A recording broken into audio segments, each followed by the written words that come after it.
world. Welcome to the Nola Experience podcast. I am your host, Nola, and of course, I am here with Mr. Melee. What's giddy? Everything is goody. I tell you this every week. Everything is goody. Stop Good, asking. that's good. Well, one of these days, you never know. You know, it might not be goody, so I figure I gotta ask. It might be baddie. Might be baddie. This is the reason why we have Liz on here, because we need that comedic relief. But usually it's me and Melee. But if you're watching this as opposed to listening, or if you are listening and you just heard another voice, we have three amazing women on here with us today because we are talking about the immigrant experience. Now we have Nigeria in the building. Hey. How are you, my people? How are you? What's up?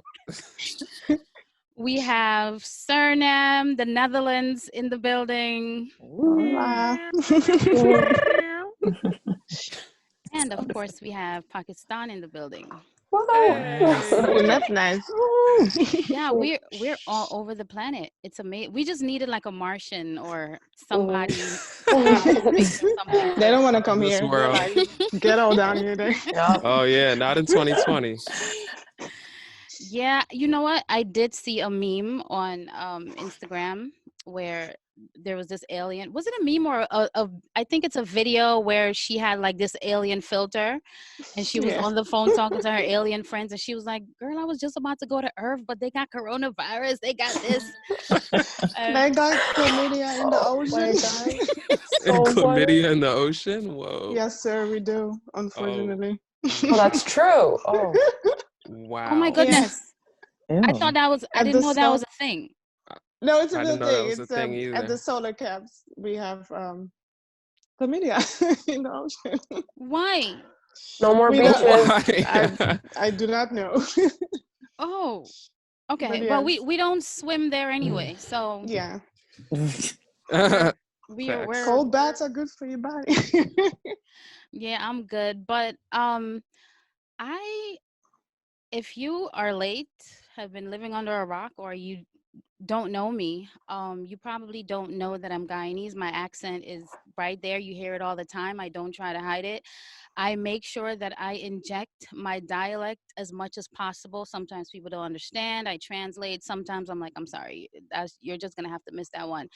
But what's really exciting for me is, you know, coming into a country that's very, very far away from where I was born and having a phenomenal experience, not only because I've, you know, gained a lot of advantages, gotten a lot of benefits, opportunities, and beautiful experiences, but the phenomenal experience for me also includes the challenges and those tough times that I've gone through, man. And I have gone through some tough times. Listen, coming here at 10 years old and having that cultural barrier and this thick, at that point it was a thick accent, and nobody understood what I was saying. I mean, I understood them because I had been studying American life forever in Guyana, just watching TV and being like, wow, I want cornflakes. I want to eat cereal in the morning with strawberries on it. That looks so fun. I want to drive in these cars. I want to, and these are sitcoms, right? That I'm watching, and TV commercials. You know, in the commercials, they make everything look perfect, so you can obviously buy the product, marketing. But what I ended up discovering after living here for a while is the American dream itself is marketing. You know what I mean? And bars. holler. Make sure you put like a sound Hashtag. effect in there when you do the editing. But yeah, Message. it That's it is marketing. You know, it is marketing, and I feel like I thought about this morning. I was talking to my mom and I was telling her, you know, obviously when you come here and you don't have a silver spoon and you for me, my first stop was Church Avenue at the corner of New York Avenue, which is in Flatbush, Brooklyn, which Mm. would be considered the hood, the ghetto, or Boop, boop, whatever. boop, boop. Um, yeah, it's cool to shout that out. I love it. But when I came here at 10 years old, after watching people on TV eating cornflakes with these perfect shiny strawberries in them, and people holding hands and skipping down the streets whistling, and police officers kissing babies, uh, and you know, these perfect families, the husband, the wife, Mhm. Family Matters, these shows or whatever. When I showed up in Flatbush, Brooklyn, and I discovered my first roach in our apartment, my first reaction was to write a letter. I sat there and I wrote a letter. I don't know who I was writing that letter to, but I wrote this long letter about, first of all, I showed up in January, dead winter. I'm coming from the ooh, equator, okay? Mm. yeah. I'm coming from the sun, and I show up in winter. I don't have a coat. I don't have winter clothes. So now I'm wearing like a hand me down coat. It's too big for me. I'm wearing these jeans that are too big. And I'm like, this is ghetto as hell. Like, what is this? What we have been dreaming about? And at 11 years old, I penned this letter, and I completely, like, I put the letter away, completely forgot about the letter, and discovered the letter maybe 3 years ago. And I'm reading the letter and I'm like, hold on. So the whole time I didn't want to be here from the beginning. Wow. um I didn't want to be here. And I think what kind of breaks my heart a little bit, and please don't misconstrue what I'm saying, I'm not completely discrediting my experience or discrediting American society, or America as a whole, because like I said, I was provided opportunities that I did not have at home. I have been having amazing experiences. Right now I am on here with three of my friends who are from different continents. I probably wouldn't have met you guys, probably, if I was in Guyana only socializing or connecting with Guyanese people. So we have Europe on here, we have Asia, we have Africa, you know. So the people, the experience has definitely been beautiful. But I did have an experience that I did not expect, and that roach, it started it for me. You know, obviously back home we have these really big, what Americans like to call water bugs. We call them roaches. But to see those little tiny roaches in your apartment, it's like a sign that you're not doing that well. Um, and I thought it was jacked up, and I was disappointed from the door. And I think because that's what I walked into, it kind of soured my perception of things, and that really just stuck with me. Obviously, over the years, so many different things have happened, from discovering that systemic racism exists to watching how the government performs. And essentially, I feel like they don't truly care about the people. It's more of a numbers game. And yeah, a whole bunch of different things happened. But I know of my experience, you know, I know what I've gone through. One thing that, you know, kind of um, molded my life was the fact that, well, historically, when you think of it, people have always moved for a better life, right? From the beginning of time. That's how, you know, our ancestors or the first people on the continent of Africa started branching out and, you know, going different places. We always move to discover new things for a better life, or a more comfortable situation. Um, my mother left years before I even got here, and left me behind with my grandparents and my family, which is a very common thing for people to do. Honestly, initially, I thought that was just me. But then finding out that my Russian friend had the same experience, uh, and a whole slew of different people from different nations had that same experience, where their family's parent or parents left, came to America with this idea of, listen, I'm going to go first. I'm going to secure the foundation, make sure everything is good, and then I'm going to send for you, or I'm going to come back for you. That was my experience. Now, the goal, of course, was to create this great life, and then I would join her. But I don't think my mom knew that, when you come here, you're not creating that great life that you thought you were going to create. Because one thing that I want to throw out for my people, and this is my Guyanese people, and I don't know if any other nations do this as well. When my people come home to Guyana on vacation, their whole entire suitcase is filled with new clothes that they went shopping for so that they can wear every day on vacation. So when you show up, and of course, we don't know better, and we see you always dressed up, you look like you're balling, you're just flossing. We're like, yeah, we definitely want to go there. This is what I'm going to look like every day. Yeah, we definitely want to live that life. And I think that's a damaging thing, because one, we see you operating that way, and two, you also don't tell us the truth that you're struggling. You really don't. Like, based on my experience with certain people, we didn't get that message. When I was in Guyana as a little girl, my mother was in America.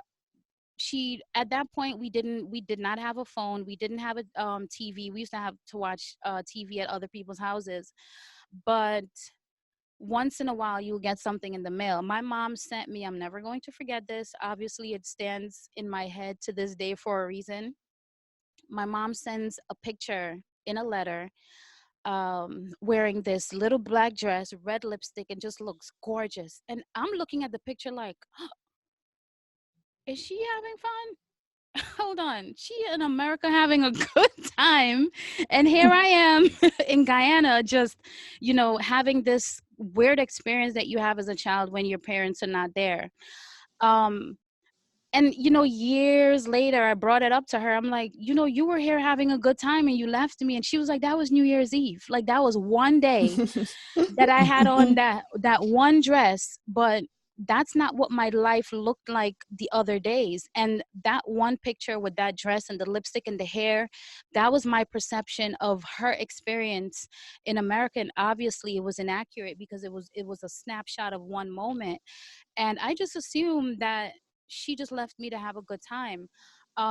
But yeah, she never once told me, I was here going through this, like having to live at my patient's home because that's the only way that I could make enough money to pay basic bills. I couldn't even get my own apartment. She stayed with a family member. I didn't know any of that. And I think we don't let our people know that. And I think what breaks my heart, what I was going to say earlier, is seeing how we come to this country and we come for a better life, but I feel like we end up getting trapped.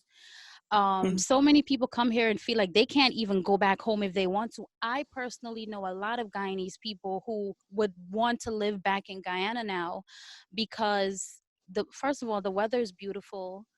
Once you touch down, you automatically feel free.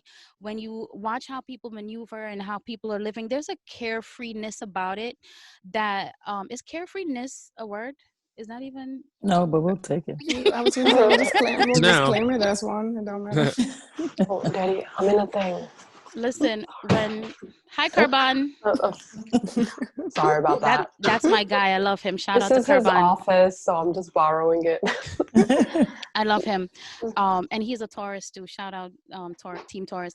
So yeah, that was my experience. And watching my people come here, and I feel, get trapped and really would prefer to go back home and live the way certain people. There are some people who live in Guyana who, listen, you own your home, you own your land, and that's it. You don't have these taxes, you don't have 1,000 different bills that you have to pay. And that alone in itself gives you less weight. You feel a little bit more free.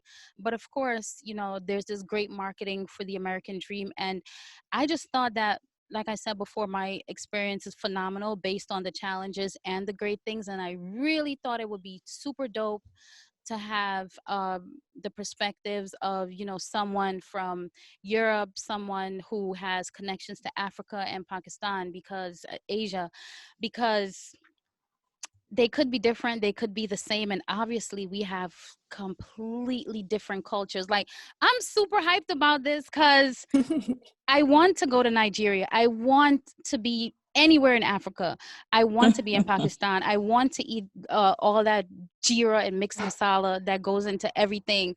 I want to be in the Netherlands and to see all the water. And, you guys have a bicycle culture that I was like, wow, these people must be in shape. But anyway, so I am going to do it in alphabetical order, so that my brain is not like this the whole time, like, oh, this is not correct.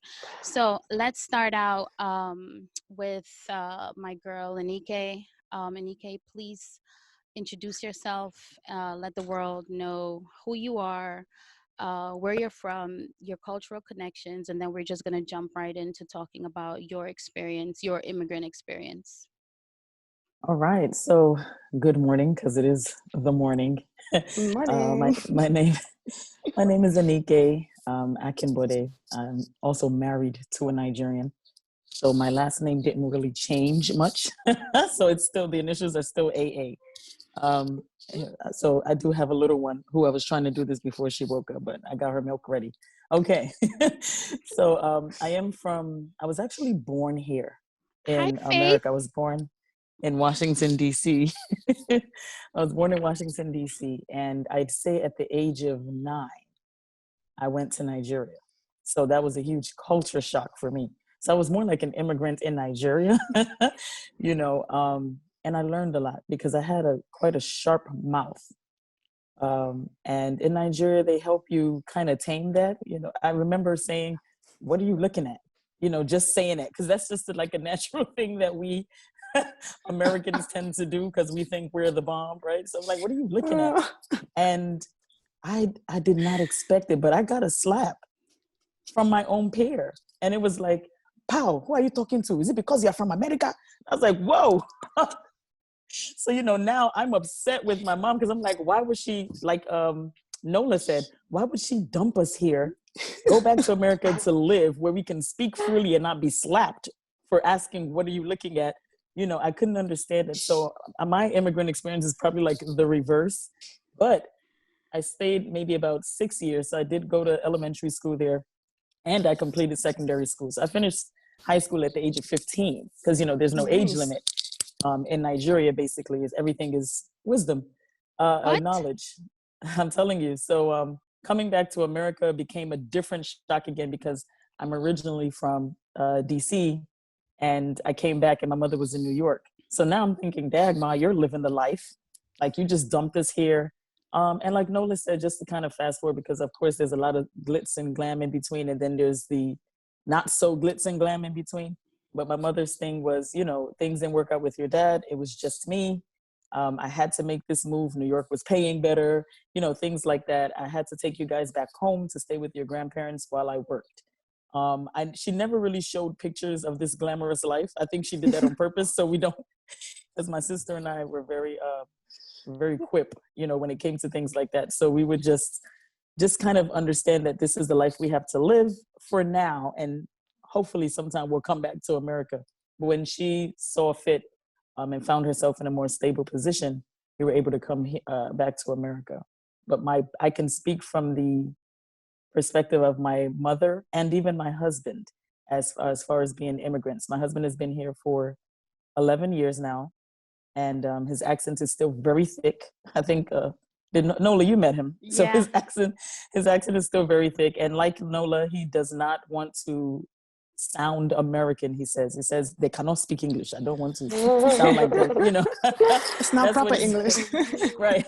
So I mean, you mean it's not proper English? He said, yeah. That's what I mean. You know what I'm talking about. Then he tries to put on our accent, just to be funny.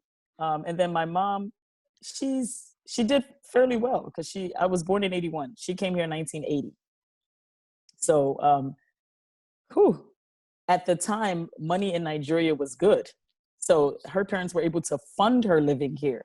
So she didn't really go through like a stressful sort of life as much because her parents were able to fund her going to school and things like that. And so that was a good thing for her. However, it didn't exempt her from the experiences that she had being an immigrant here, getting her bachelor's degree in health education and not being able to get a job because she's an immigrant. Or, she said it was more like the intimidation.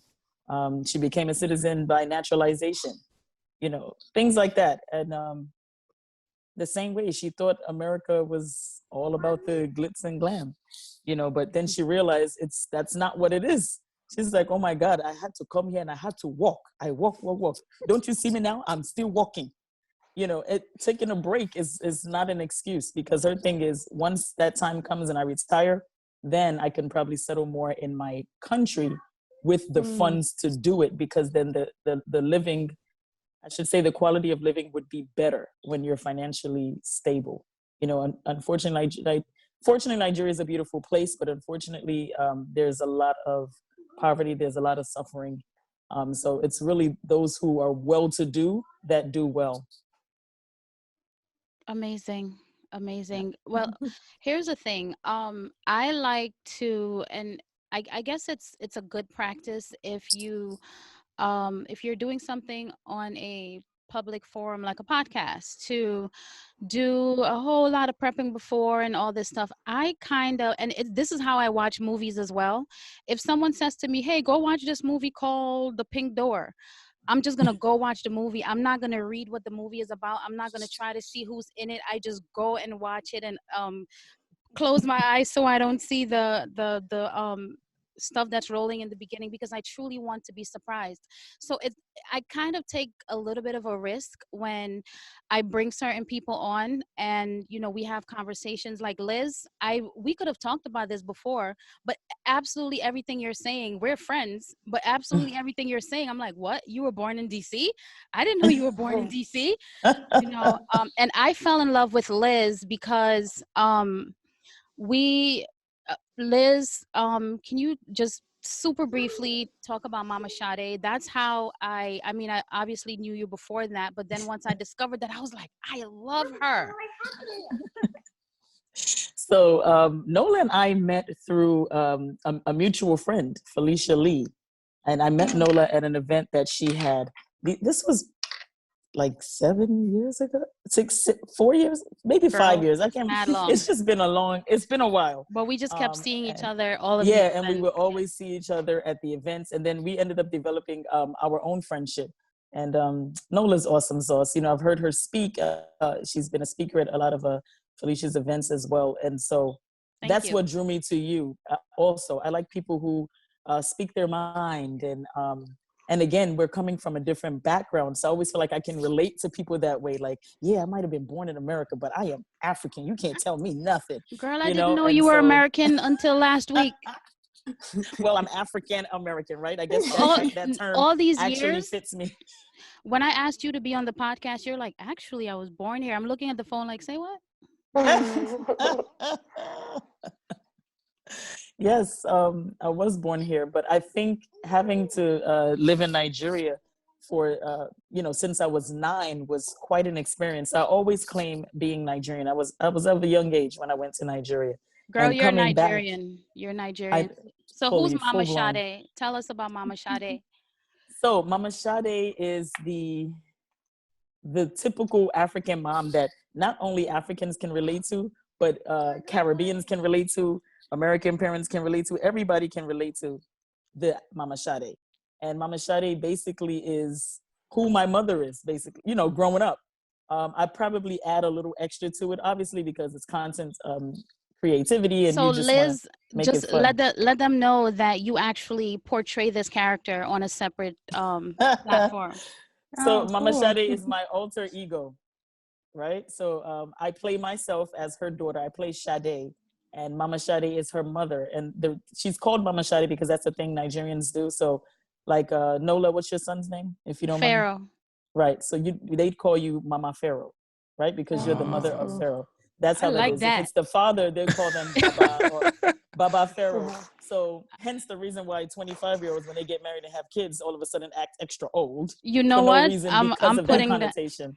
I'm putting that in my Instagram bio. My Mama Instagram bio Pharaoh. is gonna say Mama Pharaoh. I love it. Now I realize where I That's recognize dope. you from. I enjoy Yeah. those clips. That's actually the Yes. same Oh. concept in Arab culture. Sorry, I just Right. Oh, that's It the is? same. Yeah, Oh. they would oh Awesome. they wow. say bint for daughter, and I forgot the thing for son. So it's like, and that's why we're actually not allowed to change our last name, because then I'd be the daughter of my husband. It would be like, I don't know, like Ahmed bint Sarah. Like that just means I'm his Oh, I daughter. see what That's you why mean. we shouldn't Interesting. change our last name. Yeah, that's Wow. interesting. So That's give us a Oh, interesting. I want to tiny hear more of bit that. of the Mama Sade. Just say something, and then we're gonna move on to the next person in alphabetical order. um. Oh gosh. Hmm. let me let me let Gotta me get channel into Mama Put Sade. character. her on the spot. It's been a while. So Mama Sade wears these like thick, clear frames, just to portray that, and she's usually wearing a hat or like a scarf to portray an older lady. So let's say, for instance, Sade is getting ready to go out. She goes out every day, and she comes to mother, says, "Mom, I'm about to step out. I'll be right back." Mama Sade is always reading a Bible, so she looks up over her glasses. "Come here. Where are you going?" Every day you are going out. Every single day. All your mates are working and bringing money to this house. But you, only you, will take money out of the house. That's a Mama Sade for you. That was good. Exact. So after Hilarious. that, are you gonna think this person was born in DC? Like, you know, Right. like you really caught me for a loop. So let's fly on over to the Netherlands. Well, hold on, A B C. Okay, so Oh my Norma's goodness. next. I'm over Um, you. I cannot. ABC. N comes before S, right? Yeah. So um Most of the time. So, Norma, introduce yourself. Let the people know where you're from. You actually have a journey, and in my head, I don't know if you know this. I don't know if I expressed it to you. Norma was born in Suriname, and Suriname is Guyana's neighbor. So I always felt like we've always been neighbors, and then we kind of We got branched split out. up. Yeah, we got split up, and then we came back. So I always felt like Mm, we always been connected, even before we met. mm. But I made that up in my head, and please let me continue to have it. That's Thanks. fine. We can go with that. So okay. I'm Norma. I'm a writer, and I'm making a good headway, getting my career going in screenplay and television. And in my free time, I run a podcast called Black Girls with Accents, where I talk about this experience actually quite often, about being somebody that was raised overseas, and then kind of see how my lens works on American territory. There is to say here. So my experience is a little different because I get here later. I get here at 26, and from the age of 22 to 26, I'm over here all the time on vacation. Like, life is good. I work for a telephone company in the Netherlands. It's my first job, and it's like first official job that goes with what I studied, which was communications. And it's epic. The company is Australian. They're paying me like like crazy, which I don't realize at that young age. I'm traveling all the time with my friends, with my oldest son, because I had him at 19, and life is good. And I love Los Angeles, and I'm like yes, I want to do this. I'm going to move to the US. America. And America. Similar reasons to what you said. Like, also when I get to LA, because of this simple event where I go to the taping of the Magic Johnson late night show, I end up going to all these celebrities events. So the whole experience is already not in normal, realistic ways. Like, I went to the taping, met Magic Johnson, and then he gave us tickets to it was called Midnight Summer Event. And I didn't know it at the time, but he gave us floor tickets. So now because we're sitting on the floor, people think we're somebody, and they're inviting us to other events. I stay 2 extra weeks. I get invited back in the winter for my birthday. Like all I'm doing is having this blast with celebrities in LA. Whenever I land in LA, they call me Amsterdam. Like nobody remembers my name. We're just, hey, Amsterdam, you live here now? Nope, back on vacation. So I'm like, yes, I'm gonna move to LA. And then my friends who were more grounded, my American friends who were more grounded, they were like, I started noticing that even though it's fun to have fun with the celebrities, the friends that I actually stayed in contact with and had a real friendship with were New Yorkers. So now I'm like, okay, you know what? I'm gonna move to New York. I feel like it's a better, like I'll have some people that I can actually count on. I moved to New York, and first of all, rent is sky high. I met my husband at like my ex now, but I met my husband in Amsterdam and started dating him while I moved here. And life is hard. Like I'm on my ass. I hate it. Like he complains that my jeans are too expensive. I was wearing $180 jeans.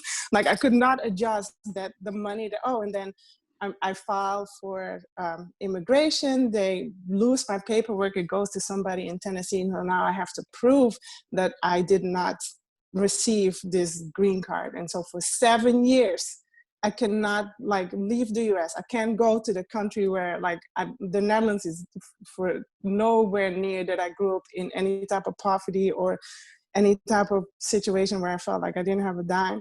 So I can't go home. I can't live my luxury life the way I'm used to. And at the same time, I also don't want to lose face. And I fucking hate it. I hated the small apartment. I hated the roaches. I hated everything about it.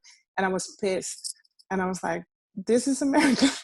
Like, it sucks. So I was like, I pay almost $1,000 in rent for a 1-bedroom apartment. And this is like 2002. Like, it was just, school system sucked. When I brought my son here and the school system sucked. I worked my ass off to get him in good schools.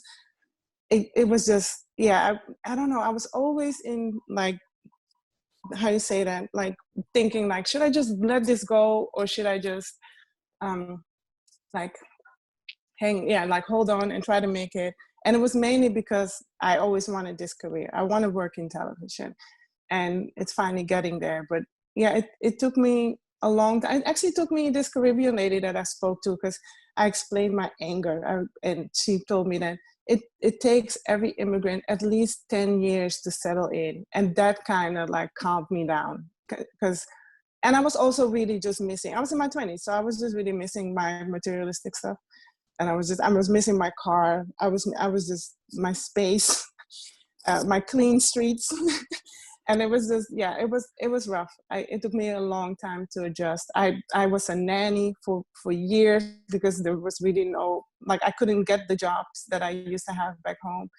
And so I'm not even making anywhere near close to the money that I was used to. And it shook me. I was like, oh my God, this America sucks.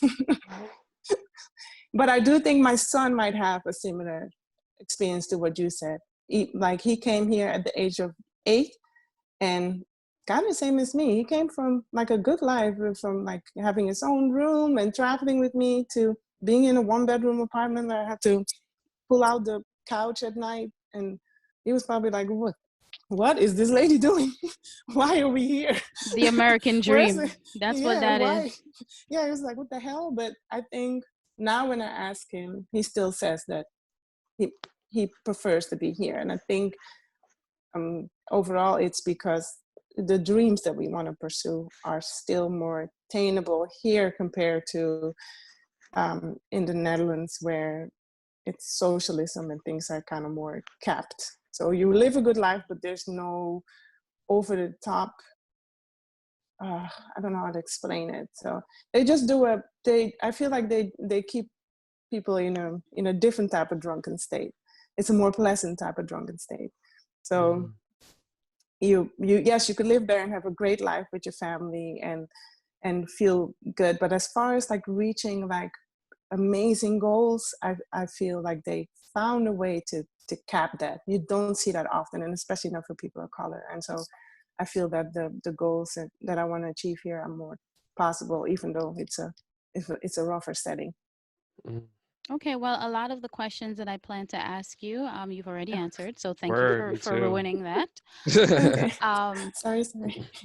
I like that you started out with celebrities. I like that you started out in the California, like the Hollywood type of vibe, which that's another level. That's another level of what I experienced with being in Guyana, watching TV and seeing these commercials with the perfect strawberries on the cornflakes. Like that image is in my head because I was like, I want cereal. That was my dream to just have Oreo in cookies was America. my ultimate, like, I was like so happy for a pack of Oreo cookies. Listen, dunking that cookie in that milk on the TV and then eating it and the person's face lights up. You're like, wow. All right. Well, I think Sarah has a unique experience as well, which is very different from mine, very different from Manike, very different from Norma, but also the same. So I'm excited to hear your experience and just introduce yourself, tell the people who you are and your, background, family, culture. Sure. Hi, everyone. So thank you, Assalamualaikum. Nola, for inviting me. Once again, my name is Sarah. I'm 27 years old, and I've been a New Yorker for most of my life. So 27. So I've been here about 24 years of my life. So my experience started early on. Oh, sorry, before I get there. So my background, I guess education-wise is I have a teaching background. So I used to teach at the public school system in the high schools and junior high schools in Queens, New York. And then I got a job at Queens College. So I've been teaching there in the social sciences department for 3 years. So currently, because of COVID, unemployed. So, but I really enjoy teaching in a diverse community, even at an early age.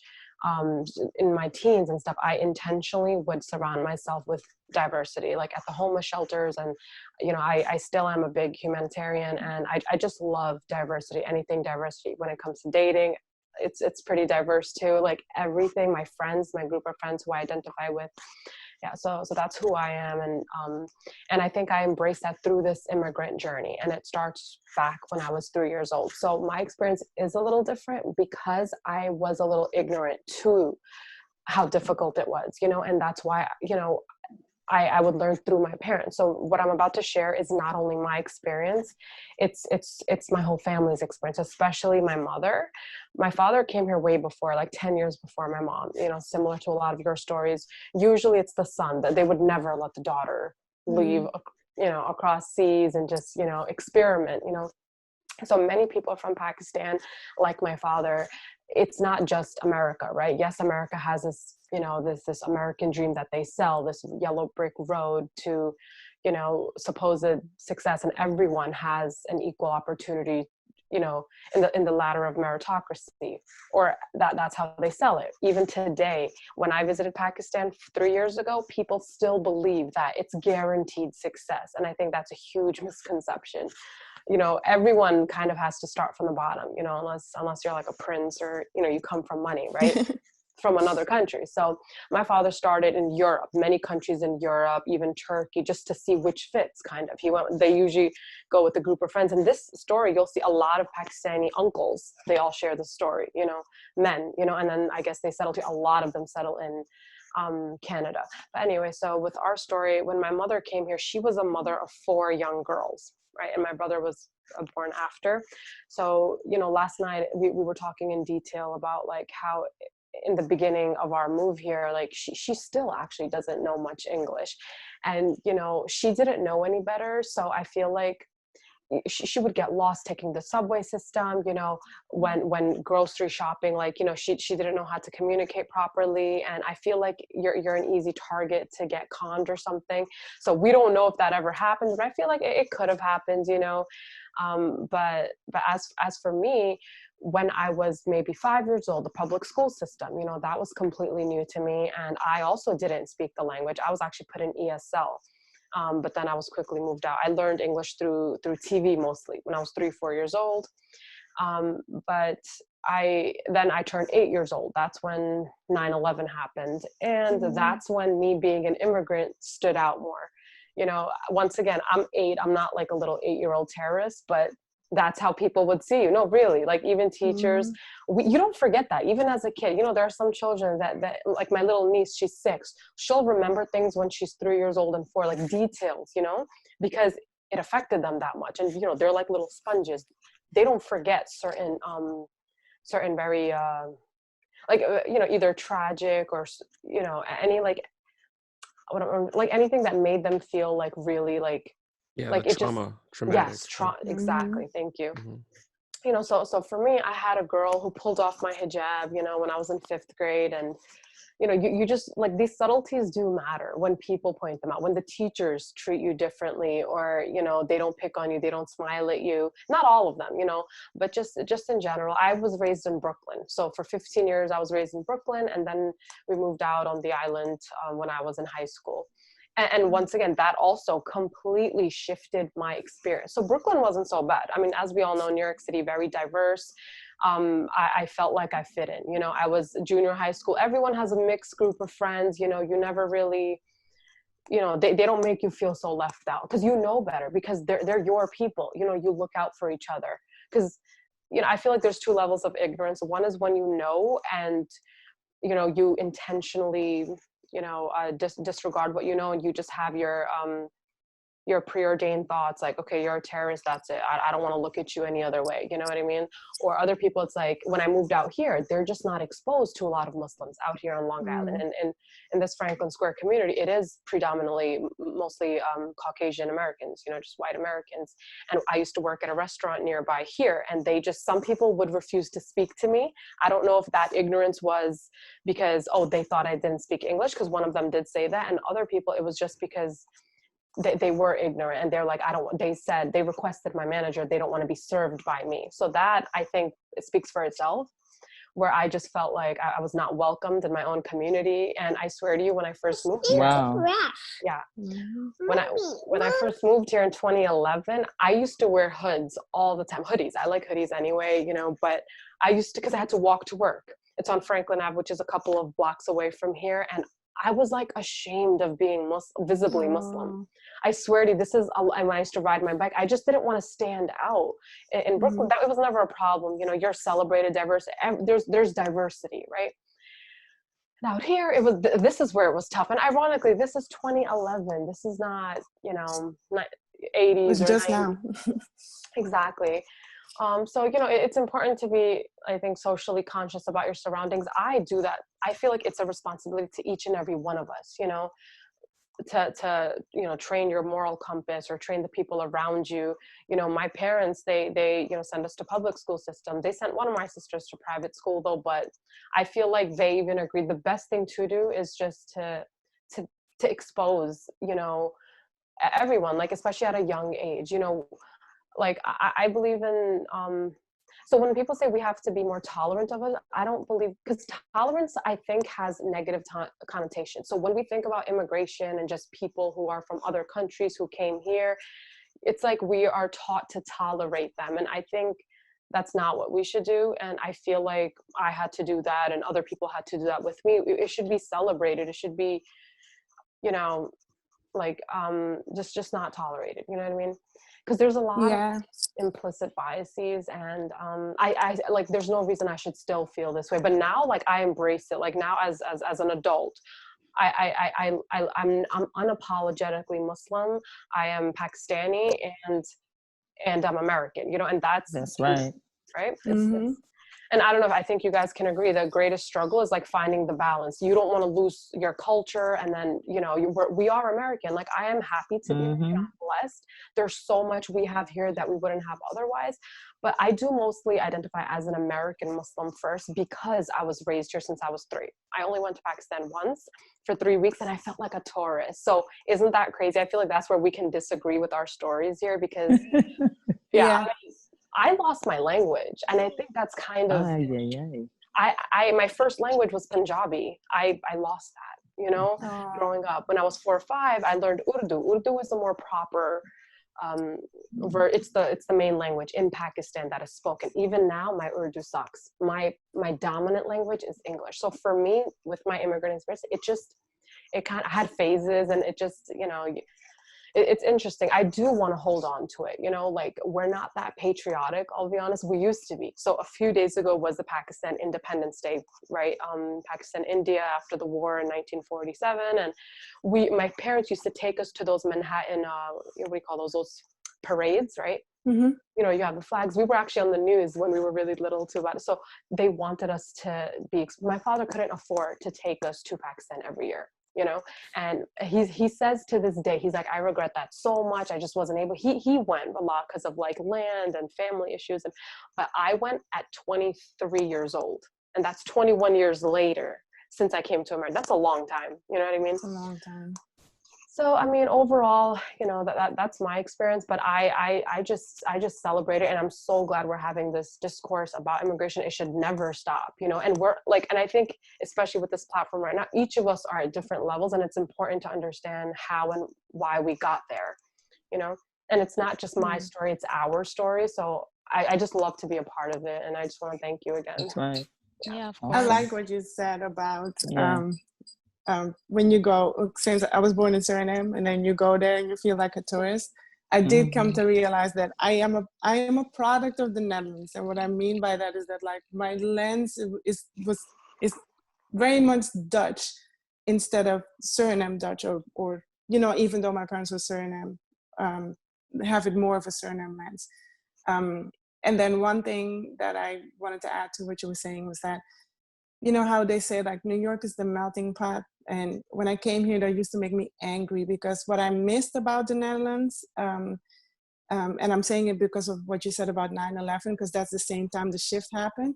When growing up in the Netherlands is when I was exposed to the most cultures. It's also the only time that I've lived with different families from different cultures in the same building. So growing up, we had a Turkish family, an Indonesian family, and a Moroccan family in the same, and a Dutch white family in the same building as us. So every celebration, like you're not paying attention that there's something behind it. But I loved when the Ramadan was over. I love like there's a Pagua.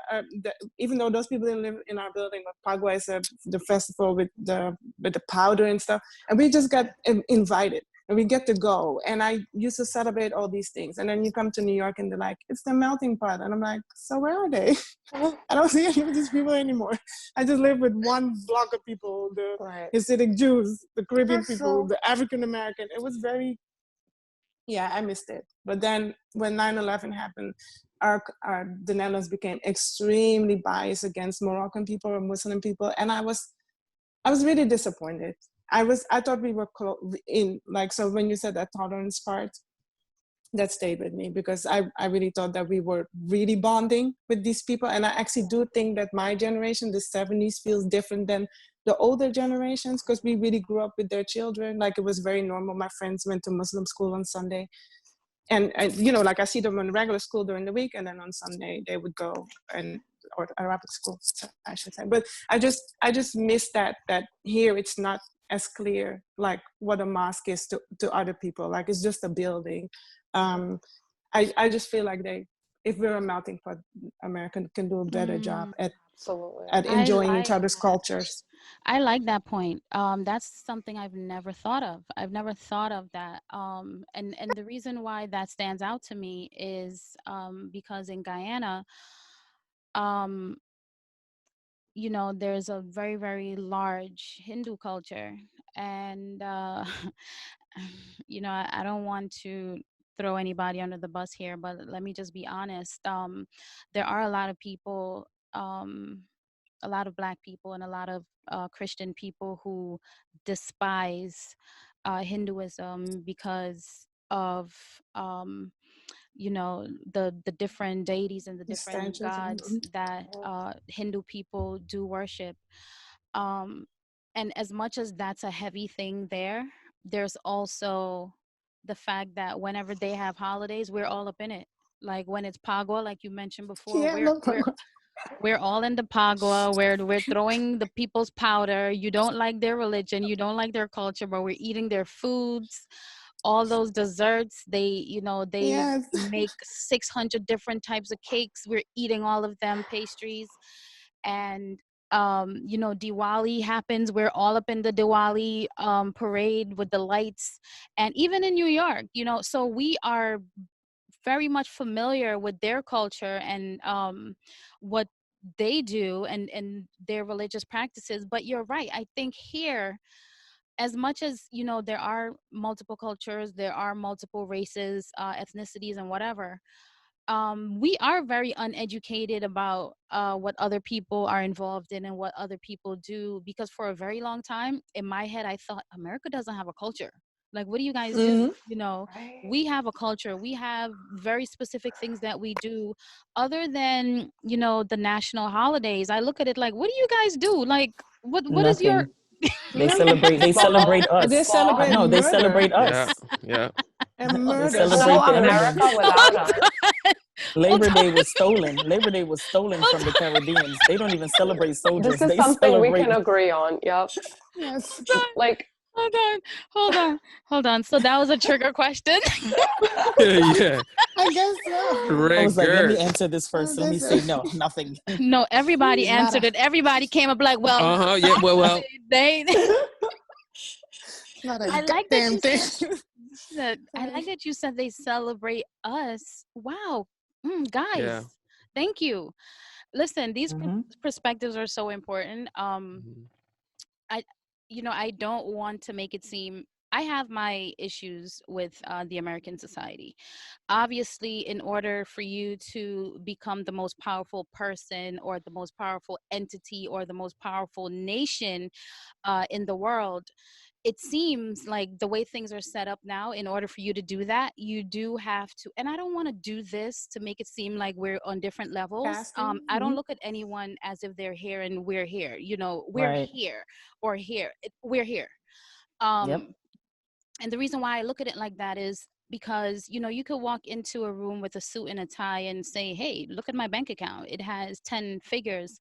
And then the next person could say, hey, look, my bank account has nothing. And then a bus comes and hits you, and you didn't survive because the zeros can't do anything for you. And Hmm. we do live in a society and within a, I don't know what to call it. I don't know if I can call it a culture, because it doesn't feel like a culture to me. But we do live with this mindset that the wealthier you are, the more worth you have, and the more admiration you Yeah. could get. Mm. And we really decide people's success. Like, we'll look at you and say, you know what, you're not worth it, we're not going to support you, and there goes your success. But in order for you to be this powerful country, it seems like you have to be stepping on toes, and you have to be Or hurting next. people. Yep. And Imperious. absolutely. And that's the part where, listen, I get it, I understand how that works, but understanding it doesn't mean that I like it, it doesn't mean that I agree with it. Hmm. And I just really want to plead with my people, like, you, and this is Guyanese people and other people who can relate to this. You are living in a beautiful country. You have the sun, which you need, because when you're here for 9 months, when it's winter, you're stuck in the house, you don't get enough vitamin D, you don't get enough sun. Okay, that's one thing. The other thing is, this place to me is a trap for Mm. immigrants who come here and don't have money. You will work like a horse, and sometimes you work for 30, 40 years, to the point where your body is so disabled from illnesses or just plain old exhaustion that you can't even Yeah. enjoy all that stuff that you work for. And when you retire, honey, you're not making any money. You know what I mean? A lot of these older people have to end up getting jobs driving Uber, fast food, or whatever. Um, Figure out how to use your own resources and build your own wealth, because the people from America, the people who know how to make money, they're coming to your nation, and they're using your resources and getting rich. It boggles my mind Hmm. how outsiders will come into the place where you think is trashy, or people like to call, what did the orange hair guy call it? Well, shithole. I also Shithole. yeah, shithole Right. countries. You I think also you think it's think you're living interesting in a that we give shithole. them. Sorry, go ahead. You think you're living I. in a shithole, but then other people see the value in it, and it's so Mm-hmm. important to just do that self-reflection Right. and see what your values are. And it brings me to wonder, uh Liz, Anike, what was your family's reason for even coming here? And if you guys had an opportunity to make that decision again, knowing what you know, would you have made that move? And this is you speaking based on obviously your elders and the people who did make those decisions to come here. Right. So, as I said earlier, my mother did come during the 80s, but what brought her here was my dad, so to speak, because my dad had already been living here. And, that whole mentality of what? He's in America? Not about whether he's a great person or not. It's just he's in America and he comes from a pretty wealthy family. So they could afford all of that. I think that's kind of what moved her to come here, but it was a complete shock. And I think, I've actually asked my mother that before. Would you change things? Would you have, like, knowing what you've experienced, would you have, let's just say you were given that opportunity to turn back the hands of time, would you come to America at the time that you did? And you know what she says? I would still come, but I wouldn't choose your dad, right? I would have preferred to just come. She's very straight up. I would have Clearly. preferred to just, yeah, I would have preferred to just come to experience it myself and not what has been fed to me, because what I was expecting is not what I got. She was like treated like, you're an African. What do you want in our country? What are you doing here? Go back to your country, that kind of thing. So yeah, she said that avenue that she used to come, she thought it was probably a great thing, but that didn't work out. Not having friends, having to meet all your husband's friends, Mm-hmm. not knowing the motives of the woman in his life, things like that. You didn't have anyone. It was just you and whatever my grandparents would send to her financially to sustain, and then to speak on my husband's point of view, we used to have arguments because he swore up and down that Black Americans were just spoiled and complaining. Oh, they have the welfare, they're giving them all these things, and they're still complaining. They won't even work, they won't do this. And, I said to him, yes, they have all these things in place to sustain them for the time being. Unfortunately, some get caught up in it, and some who deserve it don't get it. And some of us immigrants that come here get it. So you can imagine the Black Americans. But one thing that I said to him that resonated was, how do you think Africans, Caribbeans, or any other nations were able, in terms of the Black community, was able to come to America if it weren't for the Blacks who were here already that sort of paved that way? And it Yeah. clicked. It's true. Yeah. He was like, oh, you're right. Ooh. I I think said, and that these is are our the brothers and sisters. They came from Africa. They just yeah. been here, Mm-hmm. I Ooh. think that's the huge difference. We have all of that, like we put all of that groundwork. We kind of built the foundation Mm-hmm. for people to come here and be able to do things like that and at least strive to try to make a better life and a I better agree. living, which is, I feel like a lot of other countries around the world haven't put that groundwork in yet, or haven't been, had their big revolutions and, done the protests and stuff to get their countries to the place where they're able to, have the dollar, like our dollar is worth a lot more Mm-hmm. in here than a lot of other countries. So I think that's what's in a lot of people's minds. I know, especially like my dad's from Haiti. So I know, one of the poorest countries in the Yeah. world. So Yeah. I know that's what's in their mind is like, we can go to America and yeah, it may not be the best place ever, but it's better than we have here. And we can take what we, build there and bring it back to the country and try to, make our country better. But that doesn't happen too often, just because that like I said, that revolution hasn't happened yet. Like that dismantle and rebuild of their country that has been raped and pillaged for centuries has not happened yet. So, and that's already happened here. So we kind of already, like I said, have that groundwork put in. And And also, and about to Anika's happen. point. Norma, And same. Anika's, sorry. Sorry. I love that. See how in sync we are? We're both sorry at the same time. But Norma, I wanted you to answer the same question, but in a different way. Like, if you know what you know now, how would you have made the decision? Would you have made the decision to come here, or how would you have played this out? Because you already said, listen, I came, I was coming on vacation. You're the only person here who said, listen, I was just coming to have a grand old time as an adult, obviously. So you still would have been coming. But how would you have made the decision to stay? You know, would you have made the decision, or how would you have, worked that out? Knowing what I you would have, know now. I would have, and I would have went to LA.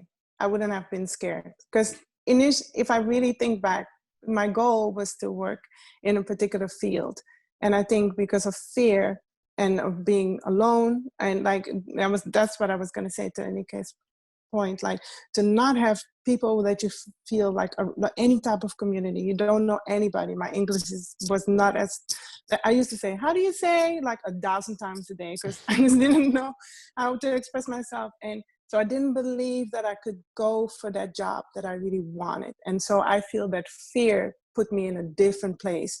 And so I would come and I would go to LA, and I would do what I came to do on my own and make my own, like find my own tribe in that way. I wouldn't have, because I came to New York, and I'm not saying it in a blaming way, but then met my ex and took on the role of wife. I was already a mother. So I put my plans aside and took on these different positions and we needed to make a living. So I'm in survival mode, also fulfilling these roles. And it's exactly how Anika said, you don't have friends. The friends that you have are wives of others. You don't know what you're saying. You're in private is not being repeated, or, like there's a level of discomfort. I also always say, when you first go to a new place, you meet the bad people first. So you make friends and you realize that they're not friends. And you're like, it's just, so yes, I would do it again, but I would be less fearful. I would go for what my mind was set to. And then the only thing I wanted to that I really felt went with what Anika was saying too, is that when white people move into other countries, we call them expats. For some reason, when we move somewhere, we are immigrants. Like, I feel like the tone in those two words, like expat, brings some type of luxury flow to it. And so I also want us as just people of color to be more aware of what kind of words we use to express things they do. What is an expat? I was gonna say an immigrant. It's a person, a Western person, or a person with like we call them oyinbo. More means. What do you call them? We call them oyinbo, like foreigners, Foreigners, yes, but they're foreigners. Are they seen as elite? Like, yes, they're right. seen as Okay. yes. They work for a company, like their apartment is paid for or whatever, and so they're more set up. And I just feel like it's just an immigrant. When people say, oh, the immigrants, I'm like, since when did that become a bad thing? I pay taxes, I work my ass off, like I do a lot for the country to keep it running. Say a lot for the people in the back. We keep it running. Yeah, and that's the reason why they give out visas, because you're giving these, and sometimes visas are not available. Nobody can get a visa, and then sometimes visas, everybody's getting a visa. Flock in because they need nurses, they need teachers, like, and so don't call me an immigrant at that point. Then call them expats too. Right. And where I agreed with your husband, Anika, is that when I first came, especially looking from the outside in, is oh my God, like, how come they don't have everything together? Like, I also used to feel like, why are African Americans so loud? They were too loud for me. And it was just something that I was like, oh, and my country is just more reserved, I guess. And so, and then you learn all the things that you learn about redlining, about them not getting loans, and then I was like, oh, okay. So the expectation of like, why are these Black people not able to do it was finally cleared up. And then you do start realizing how much they did for us to, Yeah. for other Blacks from other places to be able to be here. So, but I know Exactly. exactly your feeling. I Your wanted to husband was complete telling me that. Nola's question. In terms of my husband, would he go back? He says he'd go back to visit, but he wouldn't stay in Nigeria because he said, despite what he has experienced here, despite the fact that he hasn't gotten his dream job yet, it's 11 years, he would still choose being here. But now he just has to know how to acclimate himself and better understand the struggles that the Blacks in America faced. Because for a long time, I don't know if you guys have heard this, but just for the future, if anyone calls you an akata, they are insulting you. Okay, Oh. so Let me yeah, write that down, girl, because It sounds like an insult. spell that. What Akata. happened? What you call me? akata. So they say, oh, don't. Akata. Okay, that got they 2 don't. T's in it. All right, cool. Like Akuna Matata. It's I mean, but one- that's it's so silly. The But that is a opposite good thing, of- right? So I what know, about yeah. So- Sarah? Based Yeah. on what you know about your family, do you feel like I've spoken to your dad? I have a pretty good idea of how he feels about going back, but just let the people know, like, how do you think your parents would handle this? Do you feel like they would make the exact decision, or how do you think they would go about knowing what they know now? Thank you. That's a really good question. Maybe you can tell me what he said because I don't I don't even know. But I have a hint. Like I said, the phases were different and we were all very young kids who didn't know any better. We were more patriotic, like yay Pakistan when we were younger because that's what we were taught. Growing up, we were too American and that was a bad thing. So in my house, like whenever we spoke back to my parents, whenever we looked them in the eye, we were bad. Oh, you're too American. And being being called, oh, you're being too American was a bad thing. Like that means you're doing something bad. So that's something I grew up with. And I understand, of course, now because there's also a difference of culture, right? Like looking into the parents' eyes, like, I mean, making eye contact, right, is an American concept. In my culture, you're supposed to look down. If you're looking in your parents, you're challenging them. So in my elementary school, I'm like in 3rd grade or 5th grade, and the teacher's like, look at me in the eye, I'm talking to you, and I'm just like, no, my parents taught me not to, and I would get in trouble, so there was things like that I had to deal with. But overall though, I hear my father talking to his friends here and there, like he's like, oh, I miss the homeland. He's been here most of his life now. So first he recently made the cutoff, like 35 years, so he's 60, like 8, so he's been here most of his life, but he's just like, I've exhausted his youth, his energy, his time in this country. And, he's got his American dream. We got the house, he started from the bottom too, from selling newspapers to working in the kitchen, to then, cab driving and everything. And then he opened up his own business and contracting and, he made it, but it's like so much is missing, I think for all of us immigrants, immigrants, like everyone's an immigrant. Expect. Expats. So, Yeah. so we've got things called, principles, values, tradition, culture, and not that it's all lost, but some of it is lost. Just like, I feel like so much is lost in translation. Like it breaks my heart when I can't fully communicate with my mother sometimes. That breaks my heart too. Like I can't tell you, like, and why did that happen? It happened because of the, I guess assimilating too much or maybe not doing great with the balance, but it's just so much is taken away too. But my parents will probably, they want to retire there. I feel like, but it's just because of the family, right? I don't have cousins or relatives to lean back on here or anything like that. My parents are like, we're here for the kids, they came here. I mean, a lot of immigrants they say the same narrative, we came here for a better life, for a better education, so you have, you can have a chance to like climb the ladder of meritocracy once again. So like one of the values that in my culture we have is education, right? That's literally why my parents would say that they came here. And complacency has no place in our culture, right? It's like, if you're not going to go to college, if you're not going to actually try, why are you even here? Go back to Pakistan.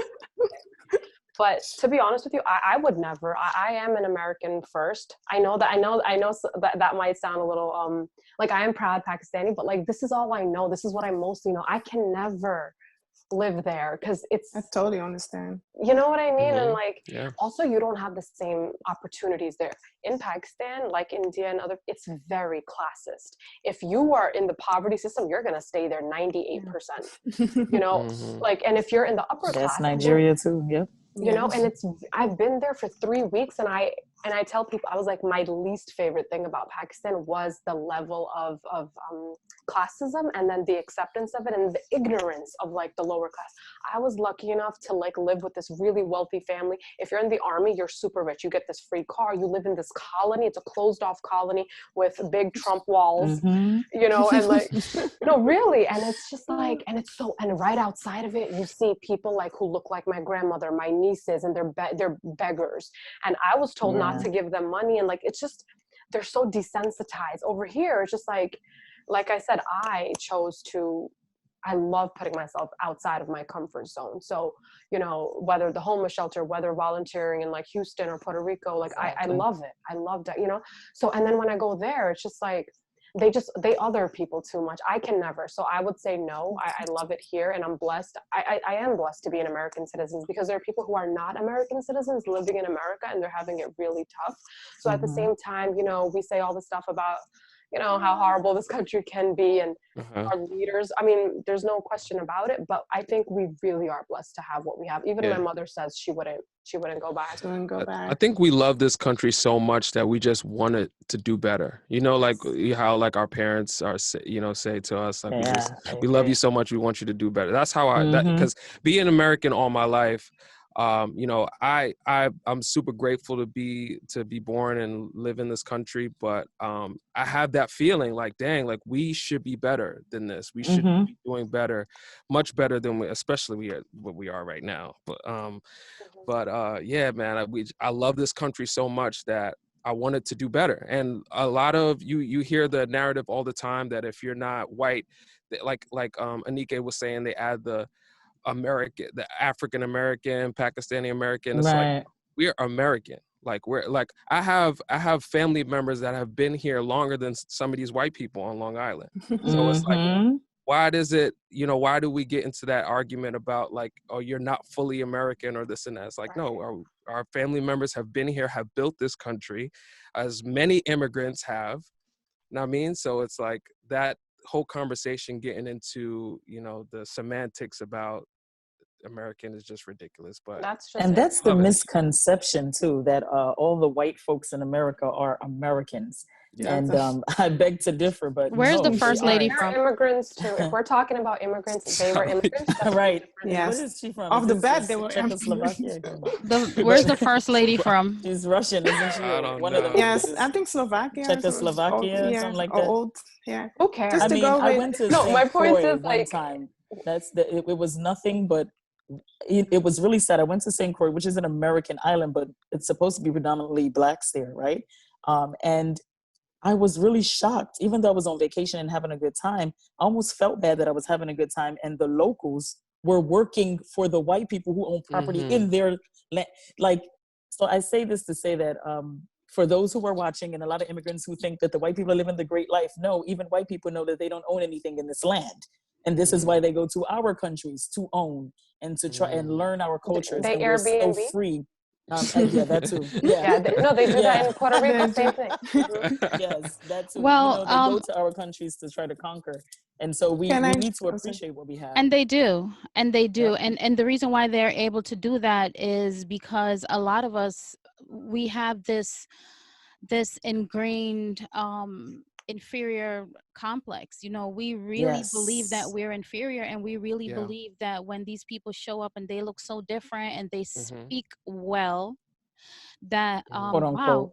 you have to be on another level. Mhm. You're going to save us. Yeah, Mm-hmm. you have the know-how, you know, and before you know it, you're displaced, you know, Yeah. or Yeah, I agree. completely gentrified. But we are winding down, but there's something really important that I want to touch on as well. It's not really a very deep issue, but I want to talk very briefly about the dating practices and how different it is, because yes, I'm Guyanese, but I came here at the age of 10, and of course I jumped into a world of different people, not people who were Guyanese. And I just got so used to that when I was thrown into a full-blown Guyanese environment, I was like, whoa, yeah, what's happening? Why are you staring at me? And these are the guys, right? You go to Guyana, or even in America, the diehard Guyanese men, they stare at you. And when you look at them, normally when you look at people, they'll look away from being shy or just being or having manners. These guys will stare you down. Like, Tell me about it. I'm like, I don't know what's about to happen to me, but let me grab something really quickly because I feel like we're about to. No, it's really that serious where they stare you down like this, and I'm like, yo, do I have to stab this guy? Like, what's about to happen? I had an encounter with a Nigerian guy one night at an event. So I'm at this fashion show and I'm just standing there, and he comes up to me and he said, sit there. And I'm there like, wait, I'm about to wait. say he must have been Excuse me. aggressive. I'm like, who you Aggressive talking to? much. I'm like, sir, no, that, and someone said he's Nigerian girl. So I just got this message that, okay, Nigerian men, knowing you or not, they're gonna show up and just try to control you, of that. So really briefly, like, what is the main or one main difference in the dating culture here and the Nigerian dating culture or marriage, romantic relationships? Yeah, I'll say in Nigeria, at least from what I've experienced, and I'm sure most of us have seen a lot of the movies, they are aggressive men, and they feel that this machismo mentality. If I'm coming to you and I'm showing interest, you ought to give me your time and attention. And if I'm going to take you out on a date, I need you to say yes, that you agree to that date. I'm Um, scared. I'm and it's interesting. Back in the day, it was like a woman is like, okay, but now because of the what's the Western. word, exposure to westernization, even though Nigerian women are very rude, they'll, excuse me, you, look at you, what can you do for me? They will totally annihilate the man. I mean, they will bring him down to basically nothing, and some of them will get offended and possibly hit a woman. Oh, Oh, oh, Yeah, it can be like that in Nigeria. Like they'll later on look for you and possibly rape you. It's really oh sad that Lord that still goes Jesus. on. Yeah, it's this thing. But in Just America, off of rejection? Nigerian men, most of them can be really shy because if they know that they're approaching a non-Nigerian woman, they know they have to come a little different. If they're coming at you aggressive, they're probably assuming you're African. A lot of mm-hmm. African Americans still have that really strong African feature. So some of them are assuming, okay, they must know that we are of the same kind. So if I The talk to them this cheekbones. way, they'll be, yeah, or they have this misconstrued notion that from the movies, Black American women love to be spoken to with this aggression, like, oh, talk to me, daddy. So they say to them, I want your number, give it to me now. It's like, excuse me? They don't expect that. So that's like the difference between, them trying to date in Nigeria and here. What about you, Norms? Um, yeah, mine is, I think I will always end up dating or being with an African American man. Um, I keep falling on this. I was actually gonna agree with something that, is it Saira or Sarah? Because it reads like Saira to me. Yeah, Huh? you're right. I identify with Sarah, regular biblical Sarahs. Oh, Sarah. Okay. So she said that about like how she's American. And so I have that when I go to Suriname. Like I cannot date Surinamese men anymore. I think I'm probably getting in trouble for saying that, but it's just because our culture has these really backwards things that I just don't even remember anymore. Like you can't cook or be in the kitchen when you're on your period. Like there's things that I've outgrown over time. Like a lot of people still don't even sleep in the same room or same bed with their, it's just one of the things. Another major flaw for me is that they often have kids outside of, not all of them, don't come for me, but they have kids outside of their inside wife and outside wife nonsense. I just don't have the energy for that anymore. Like it's just, I can't do it. So I just see myself more often attracted to African American men because that part of that culture is just too old and dated for me. And I grew up in the Netherlands, so I was already one step removed. And then I came to America, and I just think that the type of free woman that I am for a Surinamese guy is just like, I might end up dead like Anika. Well, I also feel like Yeah. African American men are probably don't come for me either, y'all, because my best friend down there will come for you. But I feel like African American men are also more inclined to run the red light, like what you mentioned about, Yeah. you know. So sorry. So That happens. Sarah, how is the dating culture in Pakistan compared to the American culture, whatever that is? Okay, so I was kind of nervous about this one, but it's okay. So in Pakistan, the dating culture is basically non-existent. It's really super taboo. It kind of doesn't exist, and now people are trying to be more American or Western. They copy everything. Okay, now they have like Mhm. underground bars because obviously we're Muslim. It's more 80% is Muslim, our country, and we're not supposed to drink and party and but people do it, right? I feel like wherever you go, even Saudi Arabia, you're not supposed to drink, you're not supposed to, but then people find a way. Just like the dating culture, they do it on the DL. But if your aunties, uncles, cousins sees you with a guy, across town or something, yeah, you can expect a beating or something when you get home. This is in Pakistan, but here it's completely different. Like for me and my personal experience, I grew up from age 10, around 10 when I was in 5th grade, where my mother told me to tell my teachers I can't sit next to boys. Yeah, I was just like, what, mom? Like, of course I never said that. And then when I was like 12, 13, and, my neighbors are all different colors, black, Spanish, white, a lot of Russian in Bensonhurst, Brooklyn. And I grew up with the same kids since I was a little girl. They're like brothers and sisters, like it's that New York City vibe. And suddenly I'm like, because puberty age is a very tender age for like Muslim culture, right? Girls are supposed to start covering, you should kind of keep distance with boys, whatever. So out of nowhere, my mother's like, you can't play with the boys anymore.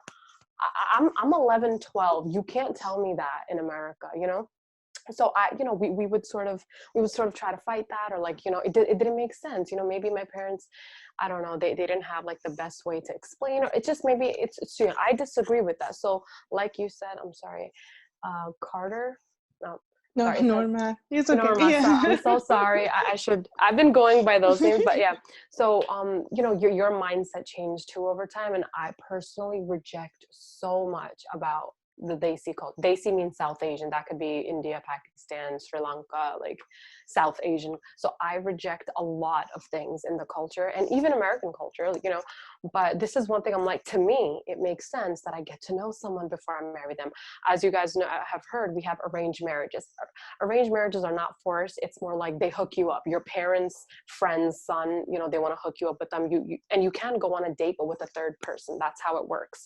So in Pakistan too, you would see that, especially in Arab cultures, they're more free about that. 2 people can go on a date, but there has to be a third person as like a chaperone, to make sure nothing happens, and just to keep it, that's the Islamic guidelines, by the way. So Pakistan is a Muslim country predominantly, so that's what they usually do here. But here, it's usually, they prefer it, Pakistan and here, if the whole family comes over. But now that I am 27 and single, my parents are a little annoyed, and they're like, just do what you want, kind of thing. Yeah, no, it's strange. And I was also not allowed to really date outside of, Pakistaniness. In fact,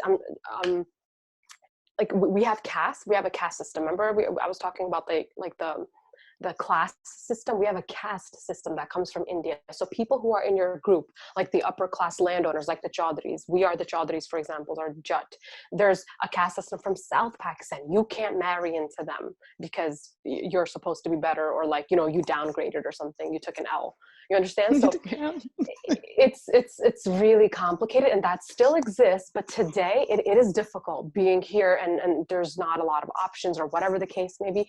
So me personally now, out, yeah, I think I prefer someone who's actually probably not Pakistani. Don't tell my parents. But no, but I've tried, but I just don't vibe well. Like, I swear I tried and I still do, but I've dated white, Spanish for years, um, Arab, so like almost like, but they have to be Muslim. So I work with what I got. So Can I dating, ask you one question, yeah, Sarah? sure. Like, there's in Suriname culture, I feel like it's, well, to me, it seems like you're dating the mom and the sister. Like, instead of really getting to know the male that you're supposed to be, the man that you're supposed to be with. Do you feel like that happens in your culture too, or in Pakistan culture? Well, the idea is you don't marry a person, you marry into the family. I don't disagree with that. It's just, the more American side of me, who wants to fight for my own self, like, meaning like I have rights and I know my rights and I will exercise my rights. I want what is best for me. And like this new version of me, like I respect the mother, the sister, the family, and I want to have a good relation, but my priority and initially I will see like if the guy is compatible with me, right? Like when we Yeah. have, you know what I mean? So, I respect that though. And I always want a good relationship with my, like while I'm dating, I would meet the families and I Mm-hmm. want to get to know them. And that's very important to me. See, these are values I pick and choose. I think we all do that, from the American culture, from your culture, Mm-hmm. what works for you, what doesn't. And so, but I think sometimes that gets annoying. We have soap operas where they're all based on the mother-in-law and the new wife that comes in the house, and the drama. Almost most of the soap operas, they're called sas bahu dramas, meaning mother-in-law, daughter-in-law dramas, which is Okay. hilarious. It's because the idea is the girl moves into the guy's house, but today it's a little different. Not everyone does that in America though, but some people still do. But I don't know if that's for me. But once again, I want to have a good relationship, but I think space is necessary because, like, let's be honest, we I don't know. Do you think you guys could do it if you lived like what do they call it, like a joint family system? Like his whole family, the grandma's there and the thing that I don't know if No, I could do that. Yeah. no, And Ugh. Might be a little not no. with the hard. freedom I've required over And that's the Exactly. divorce. Yeah. thing. All right, well, guys, thank you so much for these beautiful, it's like a rainbow of Yeah. insight. There's so many different things that I wanted to touch on, but I really wanted you guys to delve into, the things that felt most natural to you in the moment. And this makes me feel like for season 2, we're going to jump right back into this conversation, because Yeah, I for think we sure. need to continue to keep talking about our differences and how we connect and making it okay to be different. I know for me, um, I don't want to use the term black sheep, but I don't know of another term at the moment. So let's just stick that somewhere, and we're just going to use that. But coming to the United States, I think that's something that I definitely acquired, this level of um, identity and independence that you're not allowed to have. Because, back home, like Sarah said earlier, if I'm in a happy mood and everything is great between me and my elder, whether it's a parent, an auntie, or anyone who's older, um, I can use a pronoun to describe this. Like I can say, yeah, my auntie is wearing a blue dress. She's beautiful, and that's cool. But if there's a negative energy or anger or some type of conflict, I can't say my auntie is mean. She yelled at me. I can't refer to her as she, because all of a sudden, who is she? There's an issue with that. And I think one thing that we've all displayed, which I thought was important, we've all displayed it in a different way, is there is a level of suppression. Where does that suppression come from? I'm not sure if Colonism.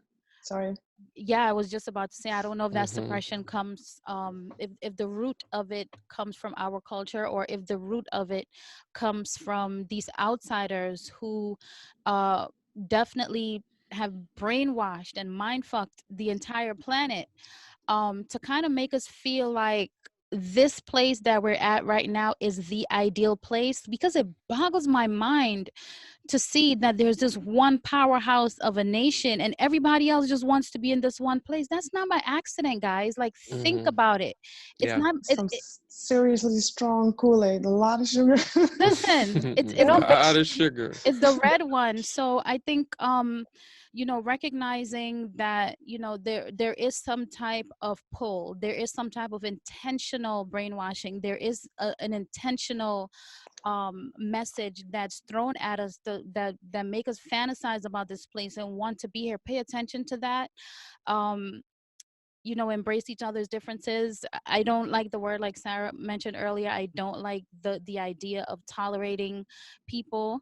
I love the idea of saying, hey, we're all having this beautiful conversation, but we're all different. There's no hate. Like, Mm. what's the point, really? And I think the point in that is, yeah, this is a melting pot, but we're segregated as fuck. Like, regardless of how many people, how many different cultures live on your block, we're still segregated, and that's for a reason. So we're pulled here, and then we're separated, and then we're pitted against each other. And when we're pitted against each other, it really weakens each group. So, you know what? Now that I'm saying this and you're hearing it, just in case you haven't heard it before, you were not aware of it, you now have a responsibility to start really looking at people. If she takes off, the hijab, if you didn't hear Norma's accent, you didn't know that she was from somewhere else. If you didn't know Liz or Anike, I call her Liz, like everyone knows her as Liz, but Anike is for government. If you didn't know that Liz was from a different nation, how would you treat that person? We can't let these symbolisms and these so-called negative differences like really tear us apart, because at the end of the day, when the shit hits the fan and things start getting crazy, we end up needing each other. And the people Mm. the people who've been telling us, like, I remember when it was Hurricane Sandy, there are people who would never speak to me, were asking me for water. And I was like, "Oh, you thirsty, huh?" I thought you were some other worldly being and you didn't get thirsty. But at the end of the day, we're all human. We're all ticking the same way. I appreciate you guys so much for sharing your experiences. I think it's super important. Like I said, we didn't touch on everything, but I want to come back and keep having this conversation until we're all on the same page. And that's what the Nola Row Experience podcast is all about.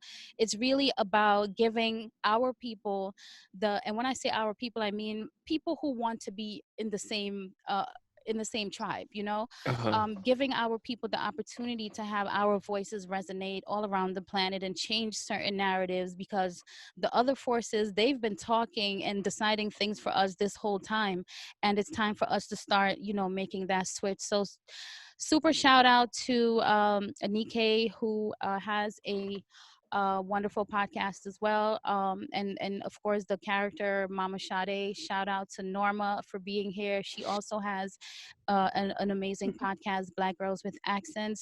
Shout out to Sarah, who, by the way, sidebar, has been using her free time before the pandemic to tutor my son, because I homeschool, and he loves her. Like, it's been such a phenomenal I experience. love him too. He's Listen, wonderful. thank you. And if we focused on, oh, she's Guyanese, she's too black, she's this, or if I focused on her being different, my son would not have had that wonderful experience. So shout out to Mele, of course, being a Haitian descendant, and he's super proud of that.